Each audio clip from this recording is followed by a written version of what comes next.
باللہ من الشیطان الرجیم بسم اللہ الرحمن الرحیم۔ آج میں آپ جس سورت کا آپ سے تعارف کروا رہی ہوں اس کا نام ہے سورہ مائدہ۔ سورہ مائدہ کا تعارف ہے۔ سورۃ المائدہ مدنی سورت ہے۔ اس کا دوسرا نام سورہ العقود بھی ہے کیونکہ اس کی پہلی آیت میں عقود، وعدوں اور معاہدوں کو پورا کرنے کی تاکید ہے۔ یہ مدنی دور کے آخر میں نازل ہونے والی سورت ہے۔ اس کی ایک خصوصیت یہ ہے کہ اس میں تفصیل سے انفرادی اور اجتماعی معاملات اور حلال حرام کی تکمیل احکام بیان ہوئے ہیں۔ دوسرا یہ ہے کہ اس میں اللہ سبحانہ تعالیٰ کی طرف سے دین کی تکمیل اور اسلام کو بطور دین پسند کرنے کا اعلان ہے۔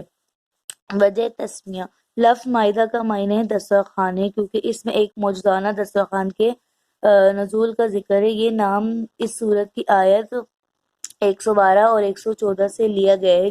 جب حواریوں نے حضرت عیسیٰ علیہ السلام سے آسمان سے مائدہ کے اترنے کا مطالبہ کیا تو اللہ سبحانہ تعالیٰ نے حضرت عیسیٰ علیہ السلام کی دعا کی برکت سے آسمان سے مائدہ نازل فرمایا۔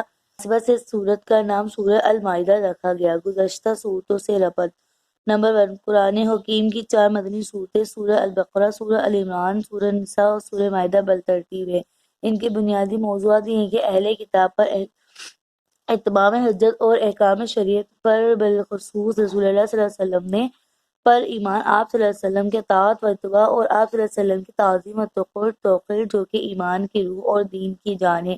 ان صورتوں میں دونوں موضوعات کا ایک تسلسل ہے جو تدریجاً نظر آتا ہے، لہذا شریعت اسلامی کا جو ابتدائی خاکہ ہے سورہ البقرہ میں ہے۔ سورہ ال عمران اور سورہ نساء میں ان کو مذکورہ اجتماعی معاملات کے احکام کی تکمیل سے بیان کیا گیا ہے۔ نمبر 2، سورہ مائدہ میں انفرادی اور اجتماعی معاملات کے احکام کی تکمیل رنگ نمایاں ہے۔ اس طرح اہل کتاب سے جس خطاب کی ابتدا سورہ البقرہ میں ہوئی، سورہ مائدہ میں وہ بھی فیصلہ کن انداز میں دکھائی دیتا ہے۔ ان تمام صورتوں میں مسلمانوں کو اہل کتاب کے متعلقہ ادوار کے مسائل اور ان کے جرائم سے آگاہ کیا گیا ہے۔ خاص طور پر منافقین کی سازشوں اور کارستانیوں کی جگہ جگہ نشاندہی کی گئی ہے اور ان سے محتاط رہنے کی تاکید کی گئی ہے تاکہ مسلمان ان سے بچ سکے۔ مثلا سورہ مائدہ میں تکمیل دین کا اعلان اور